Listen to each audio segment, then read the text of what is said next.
दुसरं दुर्दैव काही नसेल, कारण की 6 तास उभा राहिल्यानंतर आपला ज्यावेळेस नंबर येतो त्यावेळेस डिझेल संपून जातं आणि आता पुन्हा पैढे पाडे 55. ऐका ना बा, आम्ही कामाला आहे की नाही? कामाला आहे, पण कांद्याने उस्तावर ट्रॅक्टर भरेले कांद्याचं उद्याच्याला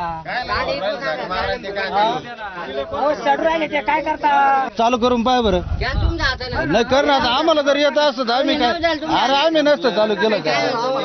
अरे आम्हाला जर येत असतं तर आम्ही चालू केलं असतं ना. पण टाकून पाय ना, जर झालं तर आम्हाला काय, पडला तर आम्हाला काय अडचण नाही ना. मी हिंदुस्थान पेट्रोलियमचा डीलर आहे. या ठिकाणी सर्व शेती वर्ग एरिया आहे. आम्हाला रोडचे कोणतेही कस्टमर नाही.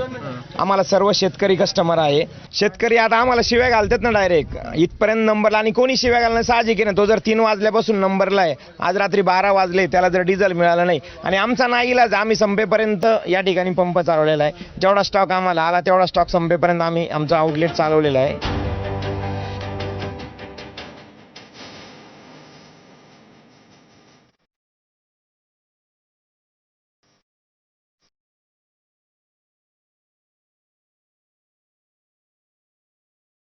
रात्रीचे 1 वाजलेले आहेत. गाव आहे खंडाळा आणि खंडाळा गावातल्या या पेट्रोल पंपावरचं दृश्य मी तुम्हाला दाखवतो. इथे एकही व्यक्ती नाही. पूर्वी जर आपण पाहिलं तर जशा रांगा लोकांच्या असायच्या तशा रांगा पेट्रोल पंपावर पाहायला मिळत नाहीत. मात्र इथे तुम्हाला ही भली मोठी रांग पाहायला मिळते आहे.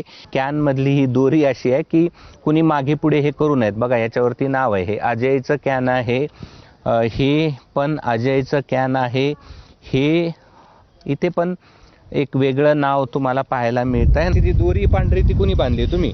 ती दोरी ना शेतकऱ्यांनीच बांधलेली बा, कोणी नंबर लावू नये आडमध्ये म्हणून. आडमध्ये कोणी लावू नये. हा. आणि ही कधीपासून लागलेली आहे रांग? ही रांग 4 वाजेपासून. 4 वाजे. आणि डिझेल कधी येईल माहित नाही. माहित नाही.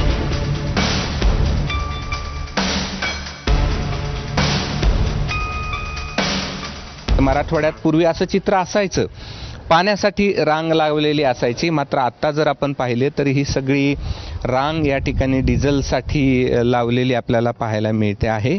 आणि आता पंपापर्यंत आपण येऊन पोहोचलोय आणि अशा पद्धतीची रांग आहे. डिझेल कधी येईल सांगता येत नाही. शेतकरी जरी नसले तरी त्याचं प्रतिनिधित्व जे हे कॅन करतायत आणि अशा प्रकारचं मराठवाड्यातलं डिझेलसाठीचं हे आणखी भयावह चित्र आपल्याला रात्रीचे 1 वाजता पाहायला मिळतंय. कॅमेरामन धनंजय दारुंटेसह मी कृष्णा केंडे, ABP माझा, छत्रपती संभाजीनगर.